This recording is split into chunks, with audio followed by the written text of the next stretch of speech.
So when it comes to this memory drill, I'm going to give you this little sequence just because it's an example of what you can do. But of course, the more you use the same sequence, the less your students are going to have to work on remembering that sequence.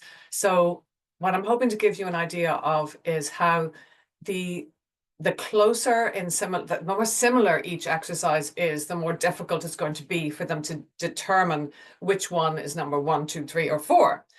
But obviously you can play with that and hope you'll get creative with some sequences that you can offer. You can do this standing, any kind of sequences at all.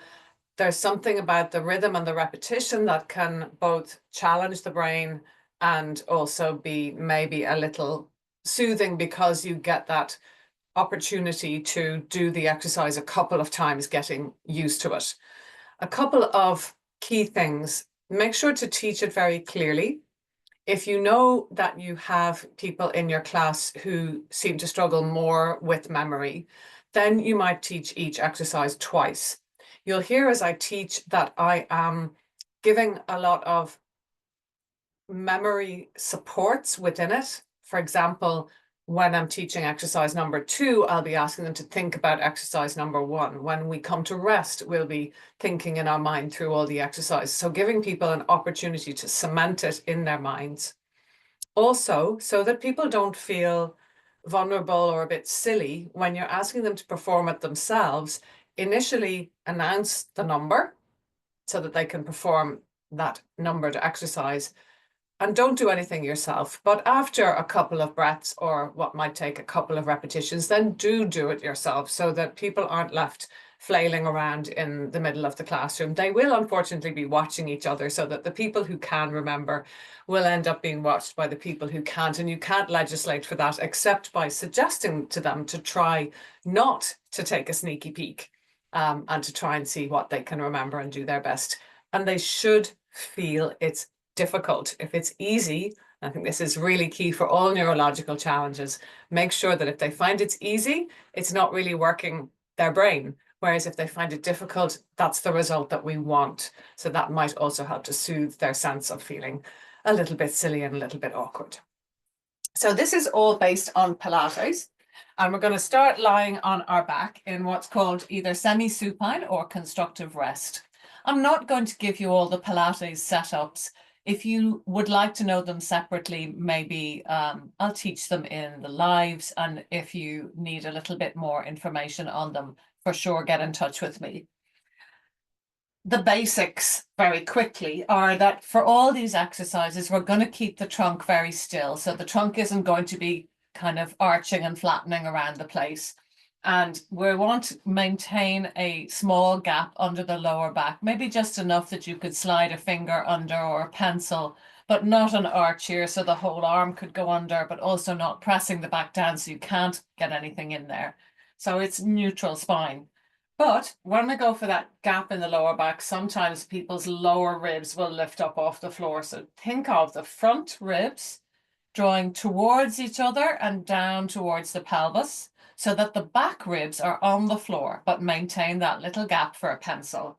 As we start to do the leg movements, cue stillness in the pelvis so that the pelvis isn't again wobbling about as the legs lift. So our first exercise is going to be called toe taps. So keeping the pelvis still, we lift our feet 1 and 2 off the floor. Keep the pelvis still again. And if you're finding that you're ending up arching or having to press your lower back into the floor, then just do 1 foot at a time, the other foot on the floor. Or if you must, err on the side of lower back touching the floor rather than erring on the side of an arch in the spine. So back ribs on the floor. The thing about toe taps is they're already neurologically challenging if you, as the teacher, count the speed of the toe tap. So it would be, for example, right toes touching the number 1. So for example, 4, 3, 2, 1 and back. 4, 3, 2, 1 and back. And you can do that as a teacher, changing the speeds and encouraging them not to land until you get to one. So having to follow someone else's rhythm is a good brain challenge. But we're going to assume that people know how to do these toe taps, which look a bit like this. And you want to make sure to that people are strong enough to manage obviously what you're doing. So if toe taps don't work for your gang, we don't want to put people in extremes. This is a memory challenge. And while there is a body challenge in there, which is of great benefit, as we've talked about, core strength is really beneficial for both nervous system activation or parasympathetic resilience or responsiveness. And it's also supportive potentially of depression and anxiety and also cardiovascular health. We don't want that to be the priority here. So what we would do is we'd ask them to start in tabletop and begin by performing maybe 6 to 8 toe taps. So we're bringing the toes to the floor and a light tap and back, and toes to the floor and a light tap and back. Continue on. And what I'm going to ask you to do is think about this movement, really cement it in your mind. And this is going to be called movement 1. And remember, those of you who are doing the training, that you can get more complicated by changing the name, like calling it something random, like orange peel or warrior, or something really confusing like that. So as they move these feet, tapping the toes, ask them to remember that this is exercise 1. Take a little rest, either with your feet on the floor or your knees hanging over your tummy, and breathe deeply. Inhale here. Keep the pelvis and spine still. Tiny arch in the lower back. Lift one foot and then the other off the floor and bring your legs straight. Again, try not to press the lower back into the floor, but here you're more likely to overarch, so be careful not to have overarching. You can have your hands on your body to check that it's staying still, or stabilize yourself with your hands wider. And we're going to make scissors motions with our leg. Cross, cross, cross, cross. You don't need to terribly point the toes at all. You can even flex them if you like, but it feels a little more comfortable if they're just slightly plantar flex, so pointed. And then we're going to start bringing those legs lower towards the floor, only as far as you can go without the spinal position getting compromised. So keep the lower back ribs on the floor. Don't let that arch happen. And as you do this exercise, keep breathing and remember that this is exercise number 2. There might be some way that you can remember that this is exercise number 2. Maybe you think of 2 legs crossing. What helps you remember? And while you're doing exercise number 2, think about what was exercise number 1. And then take a rest.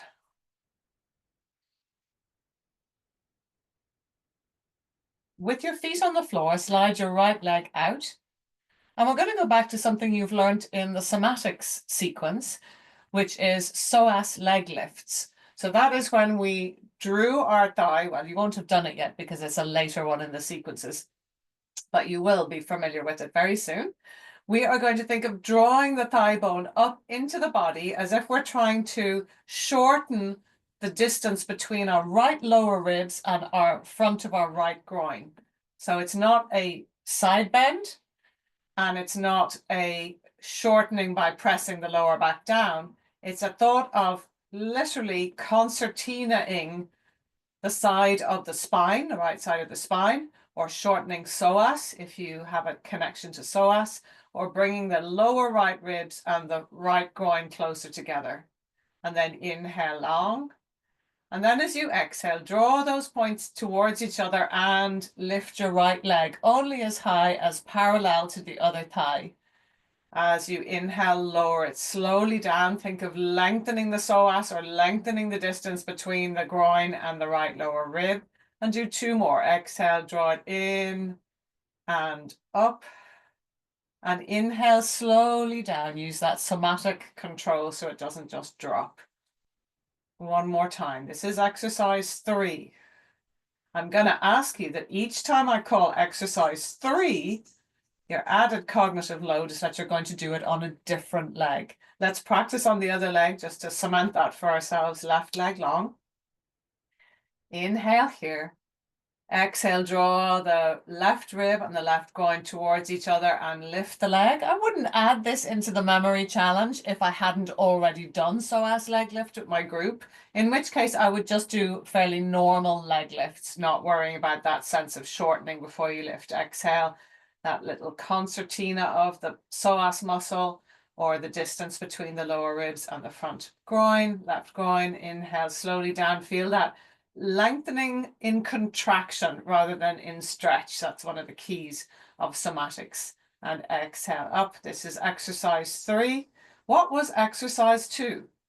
What was exercise 1? And then take a rest in whatever position you like.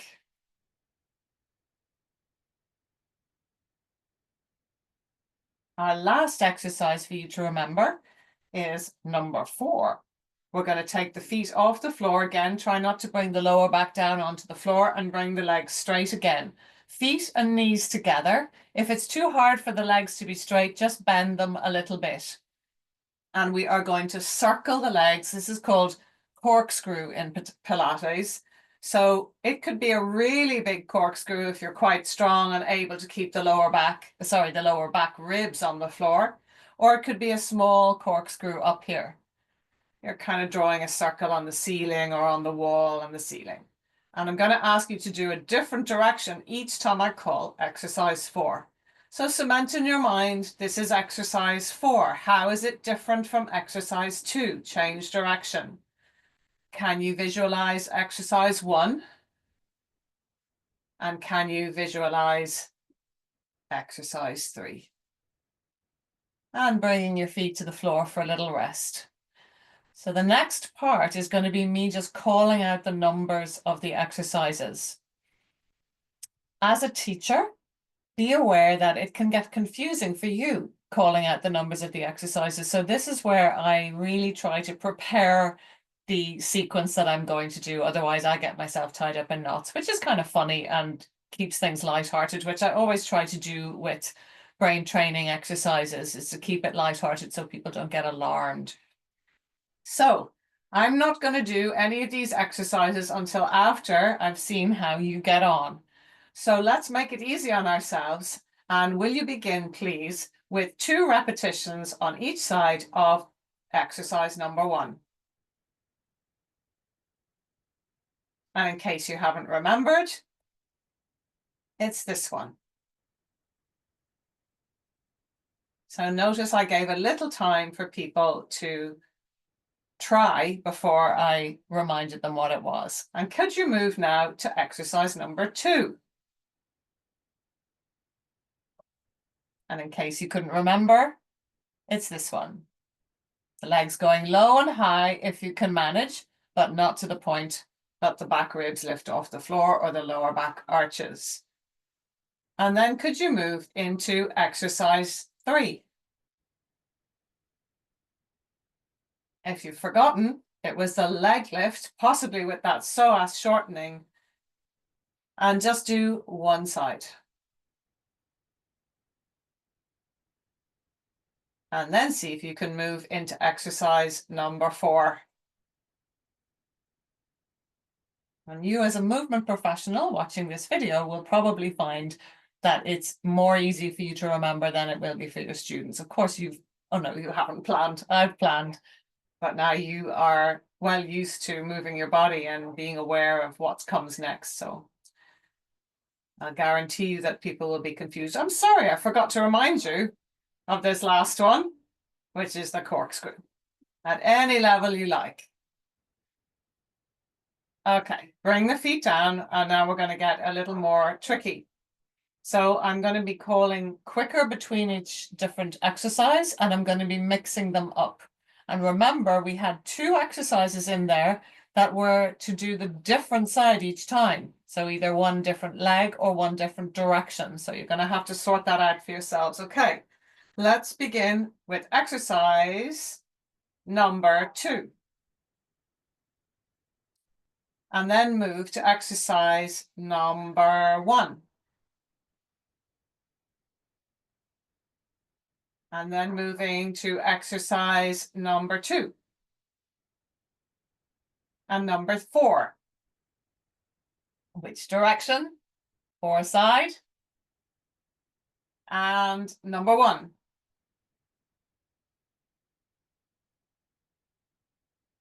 And number 3. Which side? And now I'm not going to demonstrate at all because I'm going to get you to move quite quickly, but try not to lose your good form. So don't be wobbling around the place. So exercise 1 and 3 and 4 and 2 and 4, opposite direction, and 1 and 3, which leg? And rest. So those of you who have enjoyed that and found it maybe too easy, then think about what layers you think might have been better. Perhaps less instruction to begin with, or different exercises that were more different to each other, or ones that were more similar. For sure, we could have done some that were more similar. And play around with it. And again, as always, maintaining a kind of light energy about it, a fun energy, just to take the edge off things.